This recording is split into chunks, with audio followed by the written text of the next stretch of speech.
prosperity, provision, abundance. Okay, so when I say those words, what comes to mind? Oh, it's a loaded question. It is. For some people, it's probably, Wall Street graphs. For others, maybe it's one of those late-night infomercials promising you a yacht. Right, or maybe it just feels like disappointment. It's a loaded vocabulary. There's just so much cultural baggage attached to these words. Exactly. But today, we're going to try and bypass some of that baggage. We aren't doing a seminar on modern economics. And we're not doing a motivational speech. No, we're doing a deep dive. We're looking at a specific stack of ancient documents, biblical scriptures, to just analyze their internal logic. Right, we have a whole stack here. Job, Romans, Philippians, Proverbs, Deuteronomy. Mm-hmm. And the goal isn't just to read them, it's to sort of reverse engineer the argument they're making. Yes. Because whether you're religious or not, these texts, they present this really rigorous economic worldview that's just fascinating to take apart. It really is. And that's the mission. We want to know. How do these sources claim wealth is generated? Is it magic? Is it just luck? Or is there a mechanism? A mechanism. And, why does it even matter? Because looking at the world, the idea of abundance can feel pretty disconnected from reality sometimes. It can. But this is a study in logic. You'll see all this vivid imagery. Birds, barns, rain. But underneath all that poetry, there's a very hard-nosed argument about the divine and human needs. I was looking through the notes, and the thing that struck me was just the audacity of the claims. Phrases like the head and not the tail, or getting wealth without painful toil. I mean, it sounds too good to be true, doesn't it? It does sound optimistic until you understand the premise. If you accept the text's starting point, the rest is just, well, it's almost a mathematical inevitability. Well, let's test that math. Let's jump in. We're calling this first section the argument from the greater to the lesser. And this really leans on a text from the New Testament, from Romans. Romans 8.32. Right, and we're using the Amplified Classic Edition because it really catches the nuance. It reads, "He who did not withhold or spare even his own son, but gave him up for us all, will he not also with him freely and graciously give us all other things?" Okay, so if you just strip away the theology for a second and just look at the structure of that logic, it almost feels like a legal argument. It is. It's a classic philosophical argument, a fortiori argument from the stronger.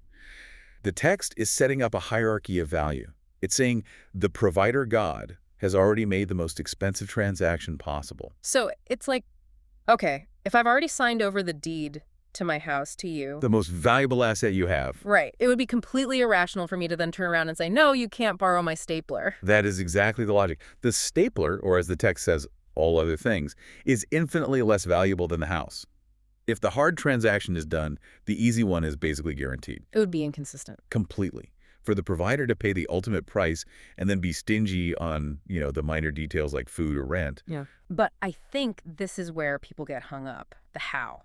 Just because the logic holds up doesn't mean it feels true when the rent is due, Sure, but the text adds some qualifiers about the manner of the giving. It uses the words freely and graciously. Okay. And that's crucial. It kills the whole idea of a negotiation. In a normal economy, you trade your labor for resources. You haggle. Right. Here, the text argues the provision is a natural follow-through of a relationship that's already established. So it shifts the burden. You aren't earning the sandwich. The sandwich is there because you're already in the house. Precisely. And that connects right into Philippians 4.11. And my God will liberally supply, fill to the full, your every need. Fill to the full. I mean, that sounds like zero gap financing, but again, look at the standard of measurement. It doesn't say according to your budget. No, it says according to his riches and glory. And that is the pivot point. Usually, supply is determined by scarcity. A bank can only lend you what you can prove you can pay back. This text claims the supply is determined by the giver's capacity, which is infinite, not the receiver's deficit. So the ceiling isn't my limited situation, the ceiling is infinite. That's a nice thought. But I mean, let's be real. Does that mean I can just quit my job? That is the million-dollar question, isn't it? Because I have to play devil's advocate. When you talk about infinite supply and freely given, it starts to sound like we should all just sit on the couch and wait for a check to fall from the sky. Is this worldview passive? That is the most common misconception, and the texts actually fight against that idea pretty hard. Which brings us to our second section. The mechanism. How do the resources actually show up? Okay, because I'm looking at Proverbs 10.22 here. It says, the blessing of the Lord brings wealth without painful toil for it. And when I read without toil, I think without work. And that's a bit of a translation trap. The Hebrew concept there isn't about activity, it's about misery. The word toil implies a sorrowful, grinding, anxious kind of exertion. It's that work that just drains the life out of you. So it's distinguishing between just effort and the grind. Exactly. And to see that, you have to look at Deuteronomy 8.18. This is one of the most important verses in the whole stack. It says, "But remember the Lord your God, for it is he who gives you the ability to produce wealth." Ability to produce. Okay, that puts the ball back in our court. It does. It implies a partnership. The divine provides the capacity, the talent, the idea, the opportunity. But the human has to use that ability to produce. It doesn't say he gives you wealth. It says he gives you the ability to get it. Right. So the mechanism isn't a lottery ticket, it's more like a startup. It's a startup where the angel investor gives you unlimited capital and strategy, but you still have to run the company. I like that. And the promise of Proverbs is that when you run the company with that backing, the painful toil, the anxiety, the fear, that crushing weight is removed. It's the difference between rowing a boat against the current versus just putting up a sail. You're still steering, but the energy source is different. That's a perfect metaphor. The blessing is the wind. You're still the captain, but you aren't the engine. And that takes away the pain. Speaking of wind and sails, these texts use so many nature metaphors to explain this whole economy. They do. It's not just accounting terms. It's biology. Which brings us to our third section, the ecosystem of provision. Right. The writers want us to look at the natural world. Luke 12 gives us what I'm calling the raven paradox. Consider the ravens. I love this because ravens are basically scavengers. They aren't noble birds. They're not eagles, that's for sure. And look at their business model. The text says, they do not sow or reap. They have no storeroom or barn. In that society, those are the three pillars of survival: investment, harvest, and savings. Right. If a human doesn't have those three, they're destitute. They're on the street. Correct. But the text observes, yet God feeds them. The ecosystem is designed to sustain them. And then comes the logic punch. How much more valuable you are than birds. There's that hierarchy of value again. If the system has a budget line item for the scavenger bird, it has to have one for the human. It's obligated to support the higher life form. Exactly. But for humans, the promise goes way beyond just scraping by like a raven.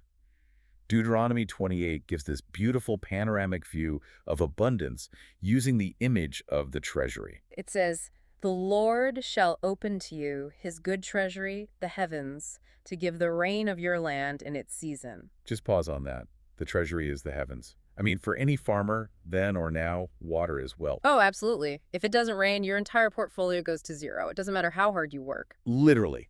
So when the text calls the sky God's treasury and the currency is rain, it's saying the external factors you need for success are under divine management. The uncontrollables. That's the stuff that keeps us up at night. Right. The market trends, the global pandemic, you name it. And the text says that specific part is the treasury that opens up. But notice what the rain is watering. To bless all the work of your hand. We're back to the work again. The rain doesn't help if you haven't planted anything. It's synergistic. You plant, that's your part, and the treasury opens, that's the divine part. Right. If you plant and it doesn't rain, you fail. If it rains but you didn't plant, you just have mud. You need both. And it's a holistic thing. That same passage mentions the fruit of the body, the livestock, the ground. It covers everything. Family, business, real estate.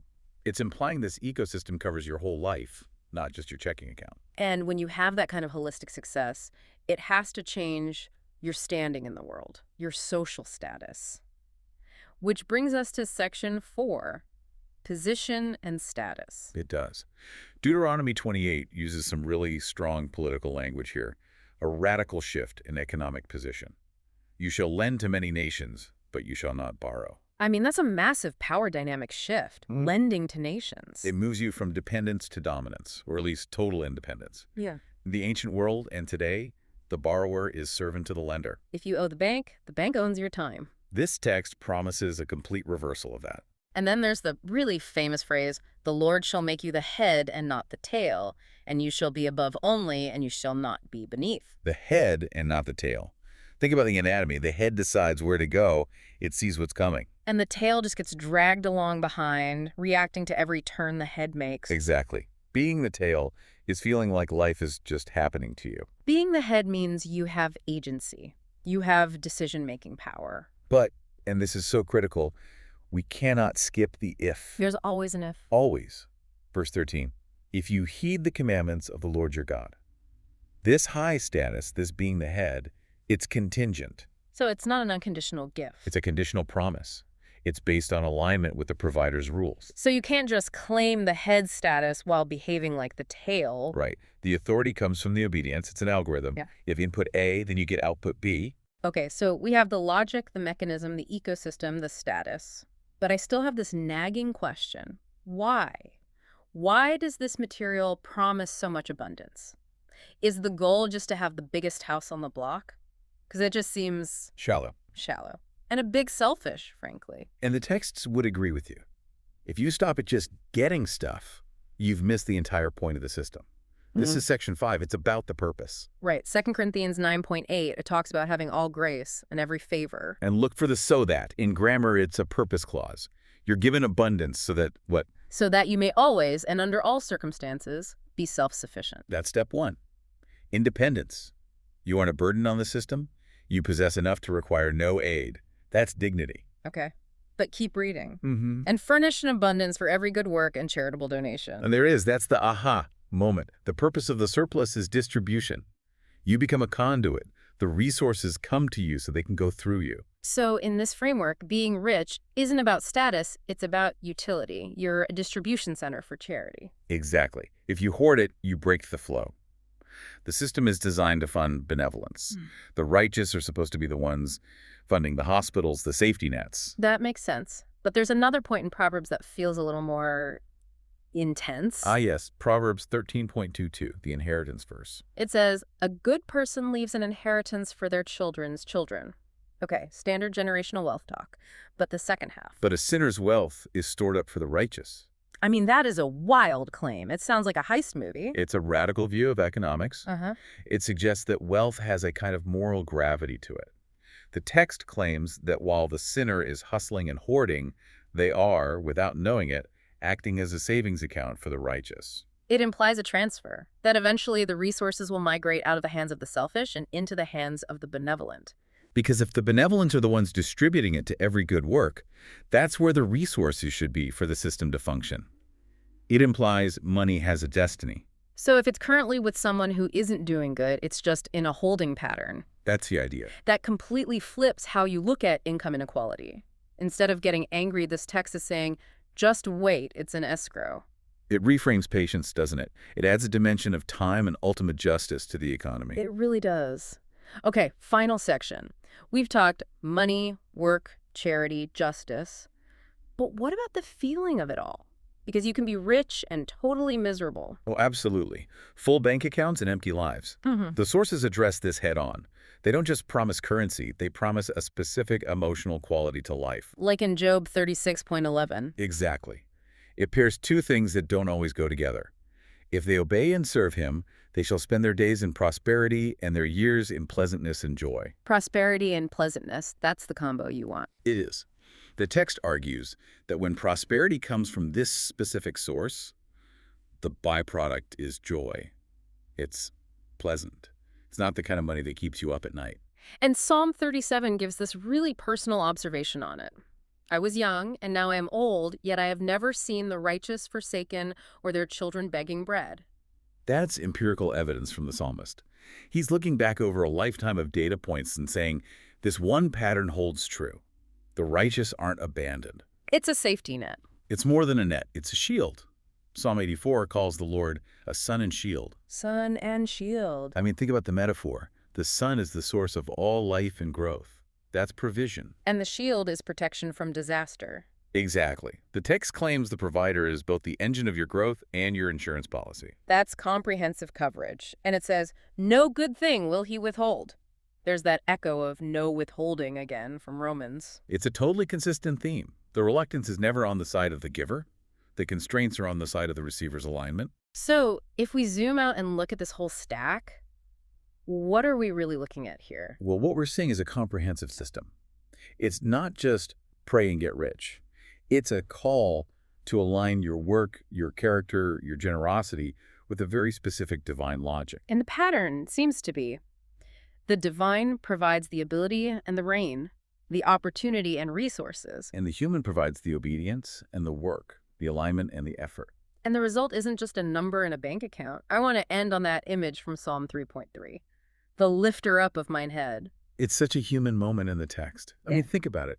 When you're poor or indebted or ashamed, your whole physical posture changes. Your head is down. You can't look people in the eye. But this provision, it restores the glory. It literally lifts your chin. It lets you look the winnowed in the eye again. That's the ultimate goal. Not luxury, but dignity. To stand upright. That is a powerful image to end on. It's not just about food on the table. It's about the posture of your life. So here's something to chew on this week. We talked about that provocative verse in Proverbs, that the wealth of the sinner is being stored up for the righteous. The great transfer. Right. So if that text is true, how does that change your anxiety? If the moral gravity of the universe is actually pulling resources toward the good, then maybe you don't have to force it so much. Maybe the pressure is off. Maybe you just need to position yourself to receive it by doing the good work. So next time you see a raven or you get caught in a rainstorm, maybe remember the logic. You're more valuable than the birds, and the treasury is open. Thanks for diving in with us. My pleasure, as always. We'll catch you on the next Deep Dive.